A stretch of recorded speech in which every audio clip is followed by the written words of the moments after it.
All praise to the Most High, Ahiah, and to his son, Yahayasha, Messiah, Yadahaya. This is Brother Holly here with the first Spirit of Truth broadcast here on the Ahia House channel, as well as the House of Ahia channel, on this set-apart Sabbath day. First and foremost, as always, I'd like to give all glory, praise, and honor to the great I am, he who is, was, and is to come, the Almighty One, Yadahaya, and to his son, Yahayasha, Messiah, who gave himself for us that we might have life, and that life is in him, Yadahaya. Now, in the first broadcast, we're going to really bang home a kind of touchy subject. It might rub a few of your remaining Constantine Christian sensitivities the wrong way. Because we're going to look at something controversial from the Gospel of John. If you've been a watcher of these broadcasts, or if you looked at any of the past videos on these channels, I always refer to the Gospel of John as questionable. And the reason I call it questionable because the Gospel of John presents concepts that are not found anywhere else. The deity of the Messiah, for one. The Messiah being the Father. That's not found anywhere else. Nor is the concept of the Most High loving everybody. That's only found in John. Nor are the stories, the three big stories that are not found anywhere else. The marriage supper of Cana, the woman caught in adultery, and the resurrection of Lazarus. It's like the other apostles, the other disciples never even heard of these things. They didn't mention a word about them. These are like major events in the Gospel of John that are just devoid everywhere else. And none of the apostles talked about them. Paul didn't, the apostle Saul, who the world ignorantly calls Paul, he didn't talk about him either. Peter, Kepha, he never mentioned them. So that alone brings the Gospel of John in question in my mind, for the scriptures tell us how to judge what is true or not. Out of the mouth of 2 or 3 witnesses, let every word be established, to include the words in the Gospel of John. But what I'm going to bring out today is almost direct contradiction to what the rest of the scriptures say. We're going to have the Messiah figure in the Gospel of John saying something that the Apostle Saul said, something about him that was different, and out of his own mouth in another gospel, he talked a whole different way about it. So let's go. We're going to be reading from the Nazarene version again. And for those of you who are like, brother, there you go, brother, I'll again that Nazarene version. I still got my trusties, man. Still got the Bible King James Apocryphy version, the truth revealed and restored, Abba Father, Ahia, Shia, Quadash, Kai, Ancient Paleo Hebrew English Bible, and, man, this was heavy. The Learned Paleo Hebrew Torah, Lashwan, Quadash, Holy Tongue, Yasha, Ahia, Bible Scriptures. Keep them handy. They're right here. I haven't thrown them overboard. No, not even for a moment. But there's on this particular topic, I find it helpful to look at the Nassim version, the Nazarene version, because the word for wife in Hebrew is Asha, and that's the word that was used by the Messiah in Matthew's gospel as well as in John's gospel. So, this whole woman-wife thing, you want to make sure that we keep it clear, because only a woman that's actually married to somebody can be considered an adulteress or breaking wedlock, as the Nazarene version puts it. And the prohibition found in Matthew's gospel about looking at another man's Asha, or another man's wife, that you lusting after in your heart, if you even look at her, that's in line with Isaiah chapter 42, where it says that When Messiah comes, he will magnify the law and make it honorable. Y'all ready to go? I hope so. Let's read that first. Turn, if you would, to Isaiah chapter 42. Isaiah 42 and 18. Let's go. It says, hear you deaf, and look you blind, and see. Who is blind but my servant, or deaf but my messenger, whom I sent? Who is blind but he who is at peace, and blind as the servant of Yahweh? You see much and do not observe. Ears are open, but they do not hear. It has delighted Yahweh for the sake of his righteousness, which is the Messiah, to make the Torah great and esteemed, or to make it honorable, as it says in the King James. Let's read the same verse from the King James. All praises. See, I told you we're going to go to these books. We ain't throwing them overboard, children. We'll read the same verse.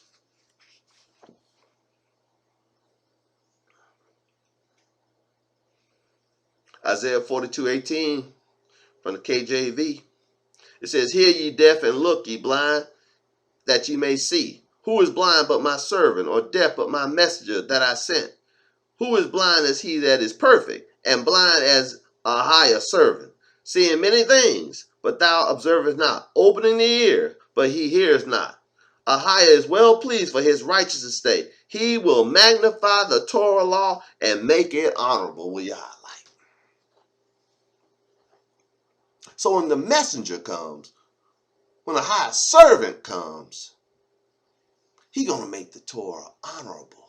He's gonna magnify the Torah. He ain't gonna submerge Torah. He's gonna magnify Torah. He's gonna lift it up. Torah gonna be on the come up in his ministry. All praises. So let's see the ministry of the Messiah. Let's see the ministry of the servant of Ahiah.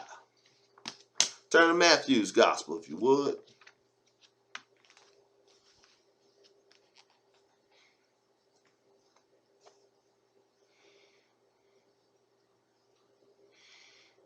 Matthew chapter 5. Let's start reading at verse 17. Here comes the cyber attacks. Let me end it.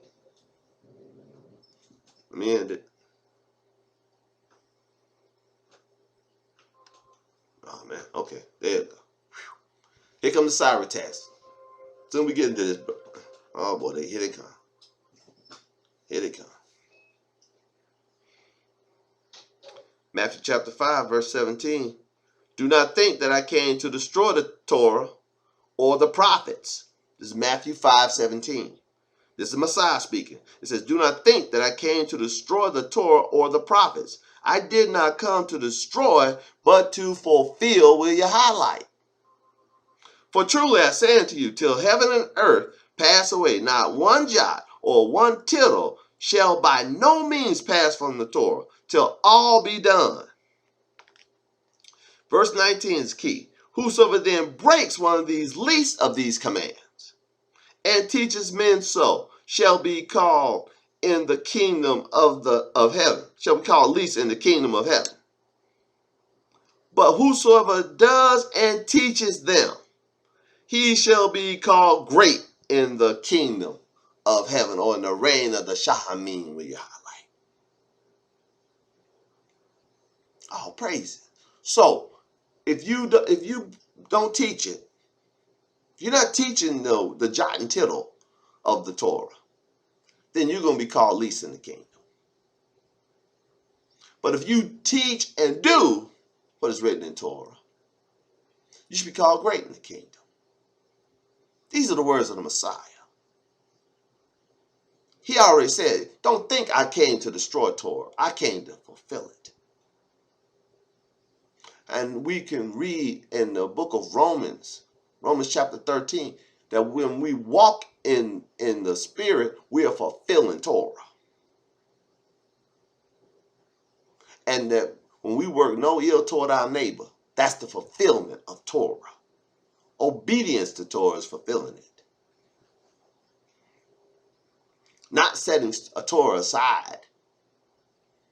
Not not taking it away, not applying it, but applying it or making it manifest, making it honorable, magnifying it, as Isaiah 42 said that the servant would do.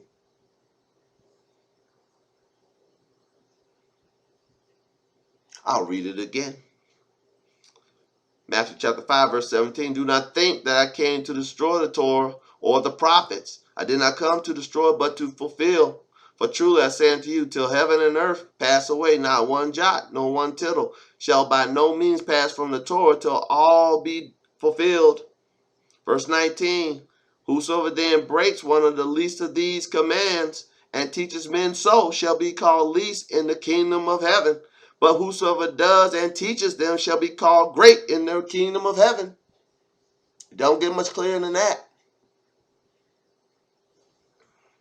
Let's go down here and let's look at a certain law. Let's look at the law found in Torah that the Messiah was teaching here in Matthew 5 concerning adultery. Skip down to Matthew chapter 5, verse 27. It says, you heard that it was said to those of old, you shall not break wedlock. That's what it says here in the Nazarene version. Break wedlock or commit adultery. I'll read it again, Matthew 5:27 in the Nazarene version. You heard that it was said to those of old, you shall not break wedlock. But I say to you that everyone looking at a Asha to lust for her has already broken wedlock with her in his heart. Will you highlight? What is an Asha? Let's look at the commandment in Torah back in Exodus 20 to see if a Asha is a wife. So for too long, people have used this to say you can't even look at a woman. No, you can't look at another man's wife and woman. That's the commandment in Torah. Let's read the commandment in Torah. Exodus chapter 20, verse 17. You do not covet your neighbor's house. You do not covet your neighbor's Asha, nor his male servant, nor his female servant, nor his ox, nor his donkey, or whatsoever belongs to your neighbor. Will you highlight? So it says right there, you do not covet, you do not lust after, you do not want your neighbor's wife. That's what Messiah was talking about here in Matthew chapter 5. By referring to an Asha, he's referring to a woman that was involved in wedlock. Not a single woman.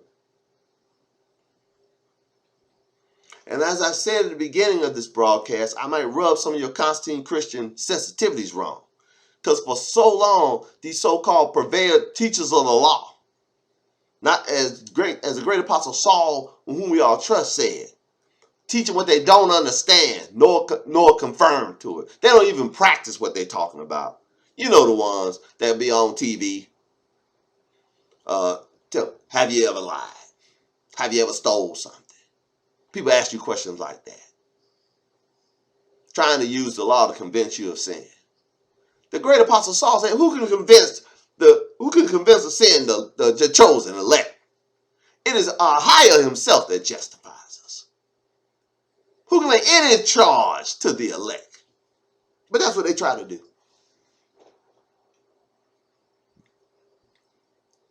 Kirk Cameron and Ray Comfort. You've seen them probably on TBN, the Teaching Believers Nonsense Network. That's what I call TBN, Teaching Believers Nonsense, because that's what they be doing.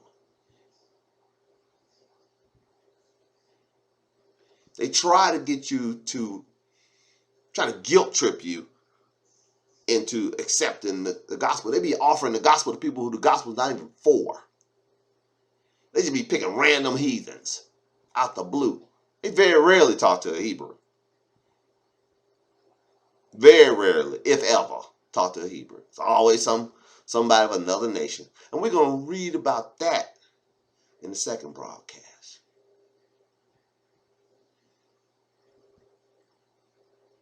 They've made a calculated error in their presentation because they're trying to apply the law to people who are not given law. Wow. Wow. I'll read it again.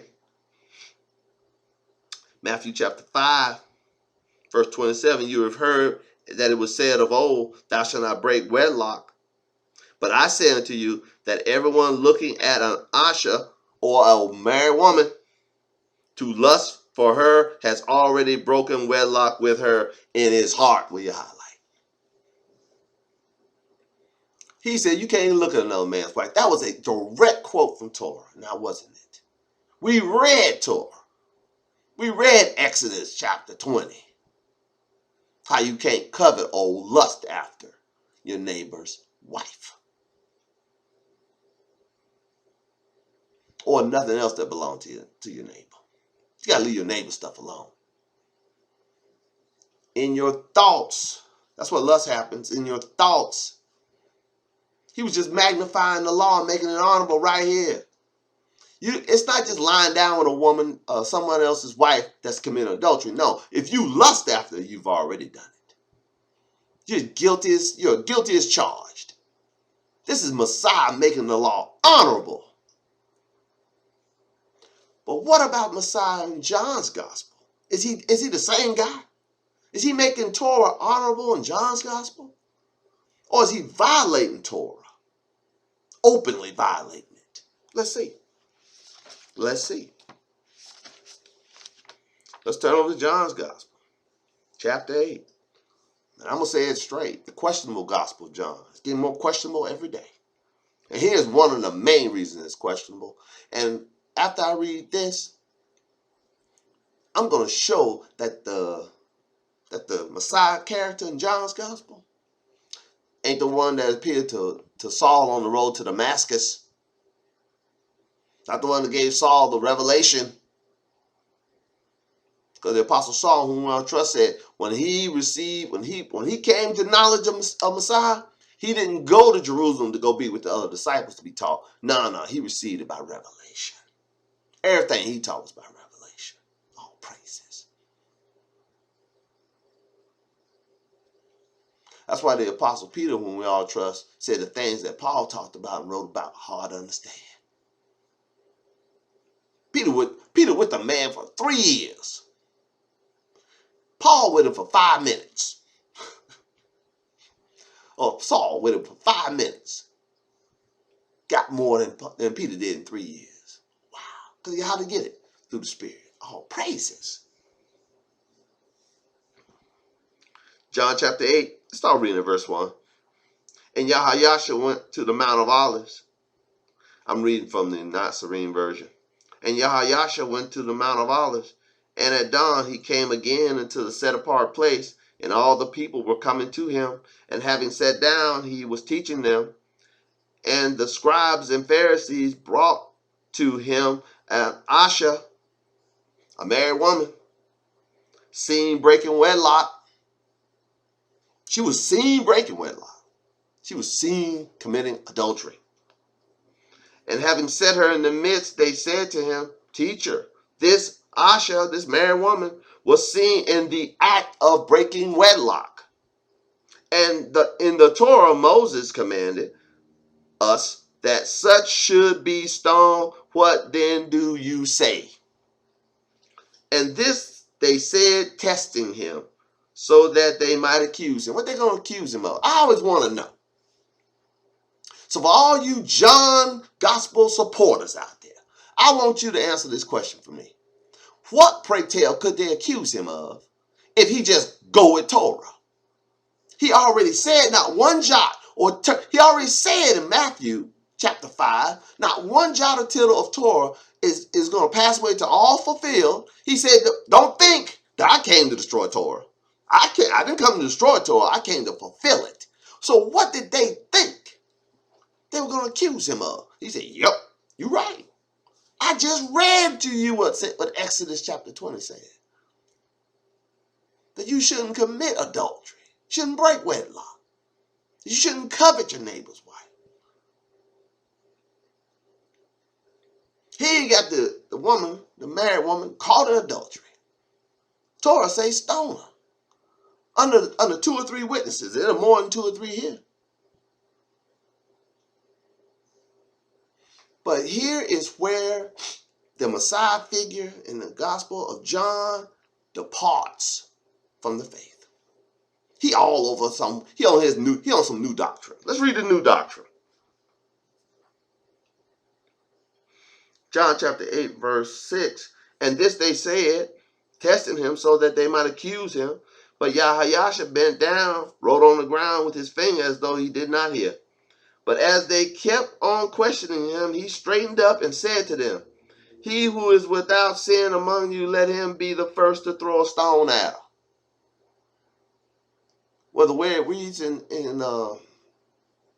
Torah, when it comes to deciding who throws a stone at someone who committed sin, the person that you sinned against would throw a rock at you.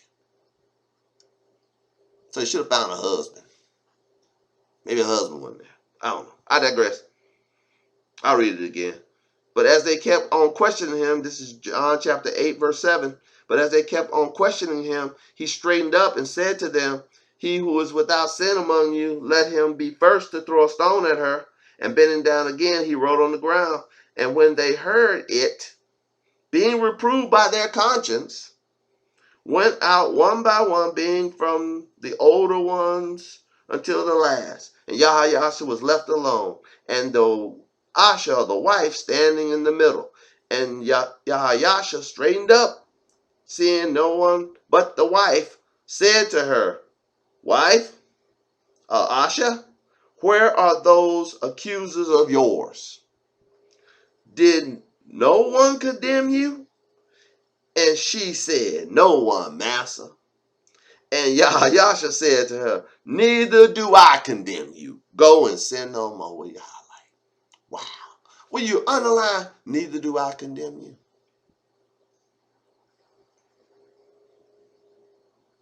We just read in Isaiah 42 that the servant was supposed to magnify the law and make it honorable. I'll read it again. Isaiah 42, verse 18. Hear ye deaf, and look ye blind, that you may see. Who is blind but my servant, or deaf but my messenger that I sent? Hey, just asking. Who is blind as he that is perfect, and blind as a higher servant, seeing many things, but thou observe not, opening the ears, but thou hearest not. Ahiah is well pleased for his righteousness' sake. He will magnify the Torah law and make it honorable. With your highlight. Who is the righteousness of Ahiah? Yeshaya, his son. That's who his righteousness is. He well pleased with his righteousness. His righteousness was standing right there. The righteousness of Ahiah was standing right there. It's Ahiah's law that she should be stoned. She was caught in the act. Caught in the act of adultery. As I said before, what are they going to accuse? What are they going to accuse Messiah of again? Sticking with Torah? He already said he didn't come to destroy it in Matthew 5. He already said not one jot or tittle of it to pass away until all be fulfilled.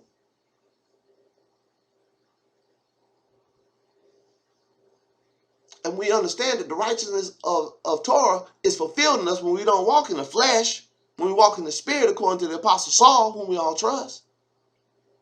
So she wasn't fulfilling the law, the righteousness of Torah. No way, no how. Why? She was walking in the flesh. The first sin listed in the listing in the book of Galatians, and we'll read it in a moment, Galatians chapter 6, of the works of the flesh, the first one mentioned is breaking wedlock. That's like the highest crime, because that'd get you killed.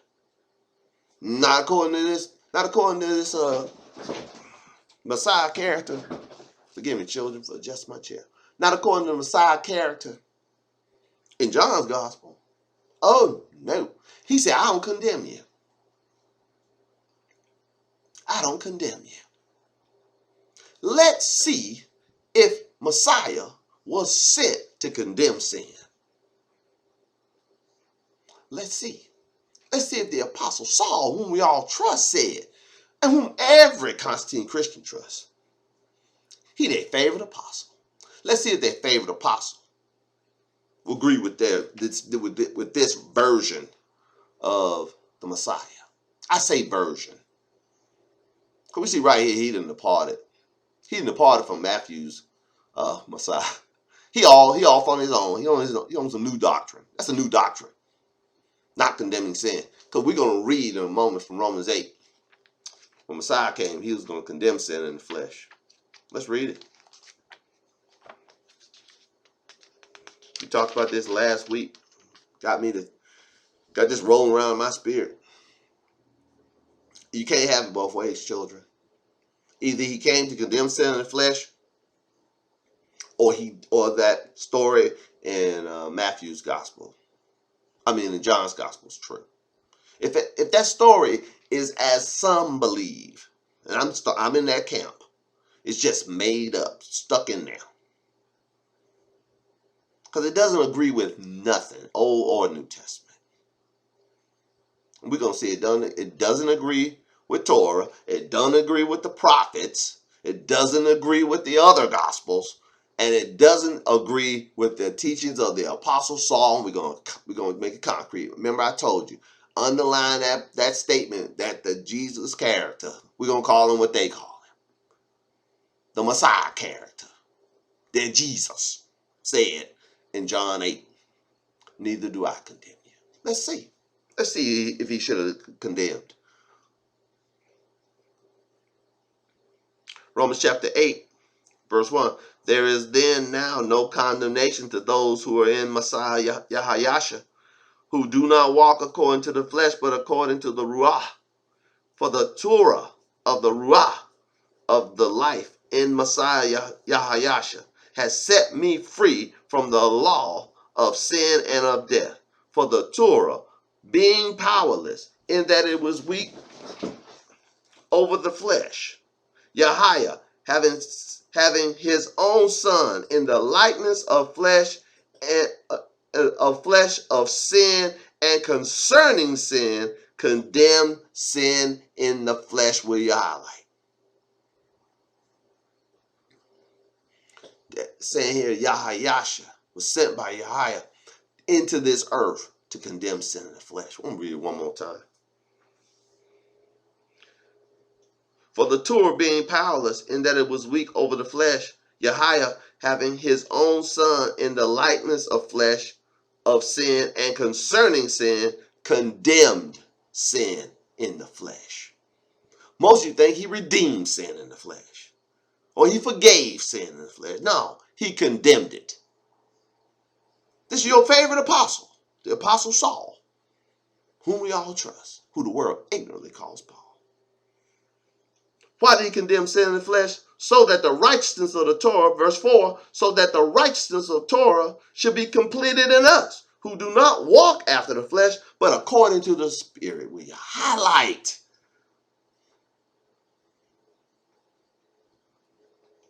That's when the righteousness is fulfilled. When we walk according to the Spirit, not according to the flesh. And like I said earlier, we're going to read it right now. The first work of the flesh on the list, numero uno on the list, is breaking wedlock or adultery, which the woman in John chapter 8 was not only accused of, she was caught in the act of. Let's see it. Galatians chapter 6. Wow. On this subject, man, I'm telling you, on this subject, Torah condemn it, prophets condemn it, the Messiah in Matthew's gospel condemns it, the Apostle Saul, multiple places condemn it. He even said that Messiah came to condemn sin in the flesh, and then listed the sins of the flesh that Messiah came to condemn. He didn't come to redeem it. He didn't come to forgive it. He didn't come to set aside. No. He came to condemn it.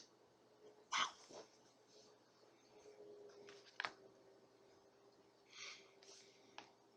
Did I say Galatians chapter 6? Forgive me, it's Galatians chapter 5, verse 19. For the works of the flesh are well known, which are adultery. Number one, numero uno. Whoring, uncleanness, indecency, idolatry, sorcery, hatred, quarrels, jealousy, fits of rage, selfish ambitions, dissensions, factions, envy, murders, drunkenness, wild parties, and the like, of which I forewarn you, even as I also said before, that those who practice such as these shall not inherit the kingdom of Yahweh. Will you highlight? You ain't getting in. So that woman caught in adultery, she ain't getting in. Adultery's a capital offense.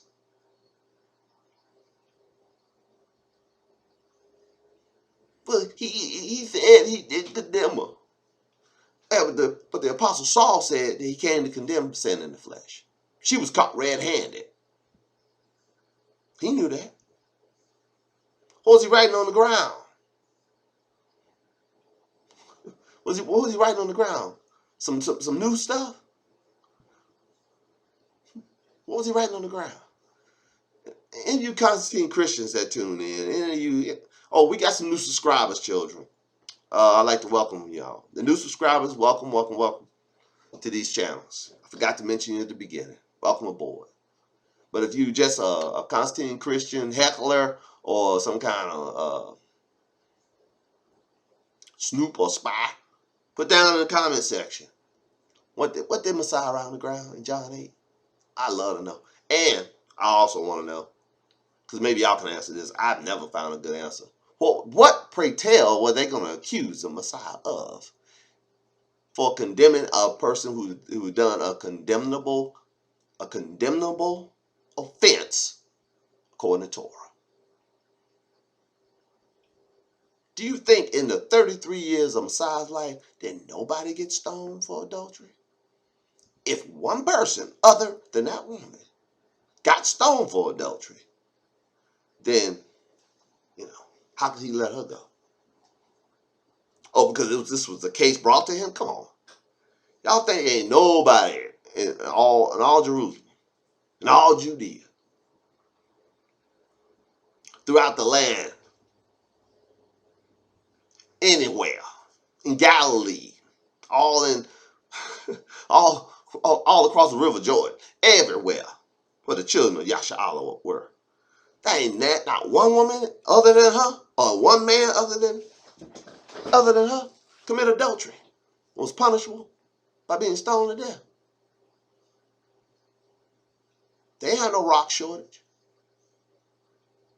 See how this story, see how this is starting not to make any sense at all? It's questionable, children. That's all I keep saying. I'm gonna keep saying it. It's questionable. It's getting more questionable every day. Now he's going against his hand-picked apostle. The Messiah in John's gospel going against his hand-picked apostle, the Apostle Saul.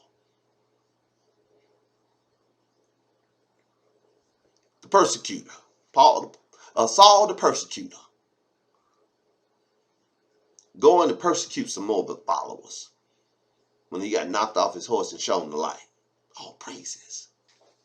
Hopefully you get knocked off your horse of misunderstanding today, being shown the light. Prove all things, hold fast to that which is good.